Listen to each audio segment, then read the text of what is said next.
Lan, mana tak ni study group kita ni? Masa macam tak dapat datang. Dia kalau tak datang memang gagal lah. Bahaya. Salam. Kau datang ni apa? Tak tahu aku keluar rumah dah ada orang tumpang aku. Aku dapat datang tu. Ui. Siap baik siap dapat. Ini 4.2G, kuat dia biar kira darab 1000 sama dengan 6.17 kan? 3. Man. Man. Bangunlah. Kau kata nak sadi lah. Masing-masing jaga-jaga hal masing-masing lah. Mak kau korang kira pun salah. Oh, Tengok, betul tak? Kau tengok ni. Ha. 4.2G kan. Ha. 0.3. Dia akan jadi 8.12. Betul tak? Kira balik. Ni jawapan betul. Hui. Betul. Nanti salah panggil aku, kejut balik aku.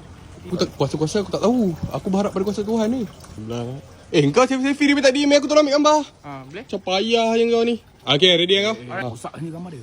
Ready, 1, 2, 3. Aku tak ready lagi kau dah ambil. Tak apa lah. Alah, lek ah. Tapi lawa agak. Lawa? Tu. Tengok. Uish. Wah, Lawa tu. Kau ambil macam mana tu? Lawa-lawa siap. Kau lawa gambar dia. kau pakai phone apa sebenarnya? Aku pakai Realme 14 Pro 5G. Ini dia punya portrait level-level DSLR tau. Bagi aku lah. Kau nak? Boleh. Ambil lah, tak apa. Lagipun bapak aku memang nak beli baru lagi satu untuk aku. Serius lah? Iya. Yang 0.3 pun 1000. Oh. Macam Ustaz Megat kan? Stop megak lah. Tapi macam K-pop lah. Apa benda yang kita macam boleh menang lawan dia? Kau bukan power buat sejarah. Kau tanya dia soal sejarah. Aku tanya dia. Aku nak tanya kau satu soalan lah. Ni mesti kau tak dapat jawab lah. Negeri bersultan mana yang tak ada gelaran rasmi? Perlis. Tanya susah sikit. Tu macam senang. Empire apa yang paling terbesar? British. Darah Sotong Kerita warna apa?